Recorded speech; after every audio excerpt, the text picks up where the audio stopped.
Saudara-saudari terkasih, apakah saudara sudah memulai hari ini dengan penuh sukacita dan punya niat untuk berbuat baik meskipun kecil? Semoga Tuhan memberkati niat baik saudara. Beberapa waktu yang lalu, kebetulan saya sedang tidak berada di Indonesia, lalu saya diundang oleh sebuah keluarga untuk makan siang. Dan dalam pembicaraan itu, entah bagaimana salah satu anaknya yang sudah menikah mengatakan kepada saya di hadapan orang tuanya, papa mamanya yang sudah lanjut, mungkin umurnya di atas 65 pasangan itu.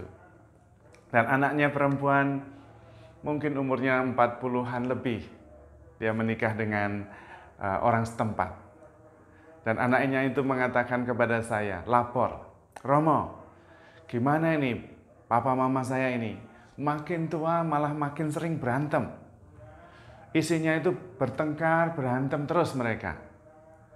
Dan dia sambil tersenyum kepada saya melaporkan hal itu. Mungkin karena sudah lama-lama merasa dekat. Dan mamanya bilang kepada anaknya itu, kamu belum merasakan ya, nanti coba kalau suamimu pensiun dan kamu bersama-sama 24 jam setiap hari, kamu rasain itu. Saya tersenyum dan sebenarnya saya tidak mengerti kenapa bisa begitu. Tetapi kemudian saya merenung. Memang benar ya, 24 jam bersama-sama terus siang malam dan macam-macam yang dikerjakan pasti akan ada perselisihan, ada gesekan, itu pasti. Apalagi kalau sudah mulai lanjut usia. Dan saya mulai merenung. Memang benar, ketika usia kita bertambah, fisik kita juga semakin lemah. Dan kalau fisik lemah, ternyata emosi kita juga makin tidak terkendali. Karena ketika kita muda, fisik kita masih kuat, kita bisa mengendalikan emosi kita. Ternyata emosi itu berkaitan dengan kekuatan fisik. Jadi ketika bertambah umurnya, maka fisik kita juga melemah, psikologis kita juga melemah, dan kemungkinan besar hidup rohani kita juga melemah. Pada usia-usia tertentu, memang manusia sangat dipengaruhi oleh hormon-hormon yang ada di dalam diri kita. Kasus lain, umur-umur 50-an, beberapa pasangan tiba-tiba mengatakan kepada saya, kenapa ya Romo? Pasangan saya kok sekarang mulai malah tambah cerewet. Umurnya bertambah tapi cerewetnya juga tambah, Romo. Saya coba merenungkan dan coba mencari, memang ada masanya. Usia-usia tertentu hormon-hormon kita itu berubah. Dan perubahan hormon itu ternyata juga mempengaruhi emosi dan fisik kita. Tiba-tiba uring-uringan, tiba-tiba marah-marah, dan menjadi sangat sulit untuk dinasehati atau sulit menjadi lebih tenang. Nah, kalau seperti itu bagaimana? Apa yang harus kita lakukan? Yang pertama, kita memang tetap harus handle ourselves with care. Harus menangani emosi-emosi kita itu dengan penuh kehati-hatian, sabar dan tenang. Kalau tidak sabar bagaimana? Kita tetap harus menghasilkan buah. Kita juga harus belajar dari alam, pohon mangga. Pohon mangga itu yang penting menghasilkan buah terus. Mau muda, mau tua menghasilkan buah. Mau dipuji, tidak dipuji menghasilkan buah. Terus fokus pada menghasilkan buah. Memang kemudian ada masanya tertentu. Pohon mangga itu juga menjadi tua, lapuk, dan kemudian mati. Tetapi dia tetap memberikan dirinya. Bahkan ketika dia sudah lapuk, kemudian hancur, dia tetap memberikan dirinya menjadi nutrisi bagi bumi, bagi tanah yang nanti akan menyuburkan, menumbuhkan benih-benih yang baru. Jadi fokus tetap menghasilkan buah dan kemudian terus-menerus berusaha untuk sabar bahwa masa itu akan berlalu. Kita harus handle with care. Masa-masa turbulensi, perubahan emosional dan sebagainya itu pada suatu ketika akan berhenti dan kita menjadi lebih tenang.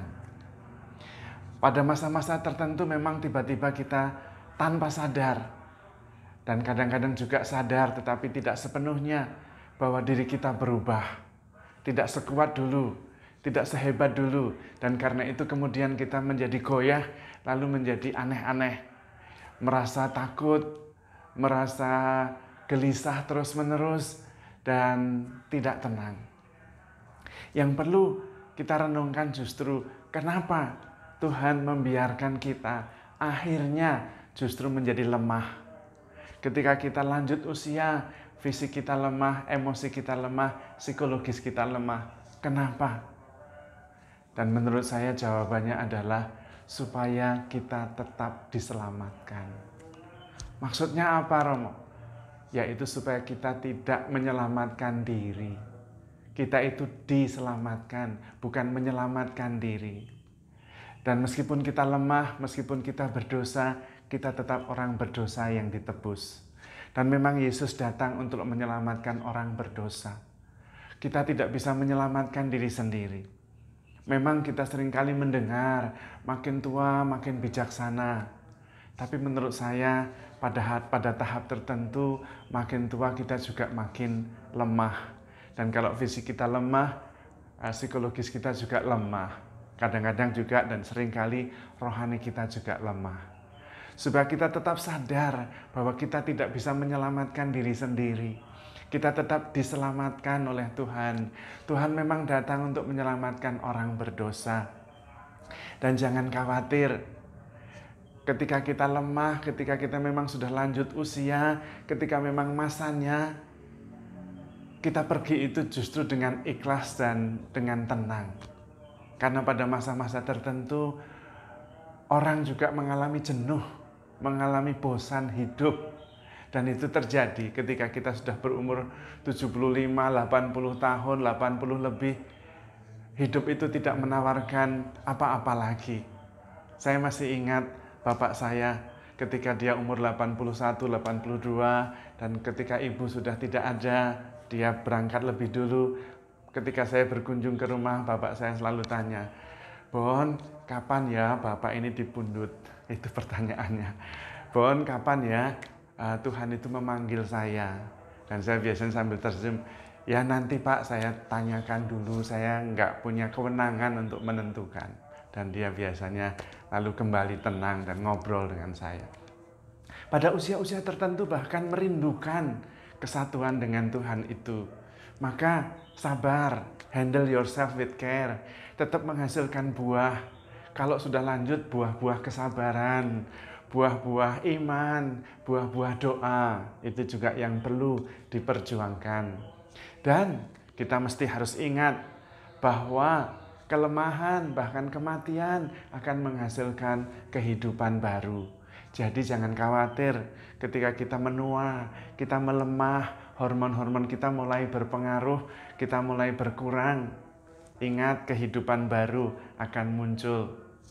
Yesus sendiri merupakan teladan bagi kita bahwa kematian justru awal kehidupan, penderitaan justru awal keselamatan. Maka kalau kita mulai menua, kehidupan baru juga akan muncul.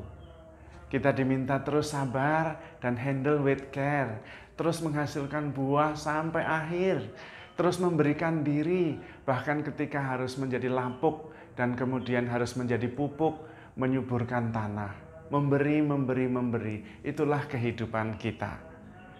Karena itu, di dalam suka maupun duka, sebagai murid Kristus, kita tetap harus menghasilkan buah. Dan juga yang lebih penting, sejak sekarang, sejak masih muda, kita mencoba memupuk kualitas-kualitas pribadi. Supaya kita ketika menjadi tua dan lemah, entah bagaimana kita tetap menjadi orang yang baik, menjadi orang yang tidak menyulitkan, karena bisa diketahui dari sekarang. Karena kita cerewet, nanti kita juga akan lebih cerewet sedikit. Kalau kita baik, ya kurang baik tapi sedikit. Maka mulai sekarang kita harus sabar terhadap diri sendiri, harus handle ourselves with care, juga menjadi lebih tenang, lebih lemah lembut. Nanti ketika usia lanjut, berubahnya tidak banyak. Memang lebih jelek, tapi tidak banyak. Dan tetap Tuhan yang menyelamatkan kita, bukan kita yang menyelamatkan diri sendiri. Maaf Kalau saya menyinggung saudara-saudari yang sudah lanjut usia, bukan maksudnya. Justru saya menghibur Anda ketika lanjut usia dan kemudian menjadi berkurang dalam banyak hal, secara fisik, emosional, rohani, jangan khawatir, jangan kecil hati. Tuhan datang untuk menyelamatkan orang berdosa, untuk menyelamatkan kita semua.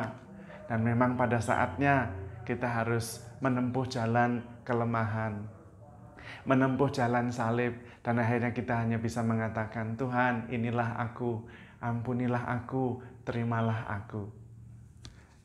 Dengan pasrah kepada Tuhan dan percaya akan kebaikannya, kita bisa melalui apa saja dengan tenang.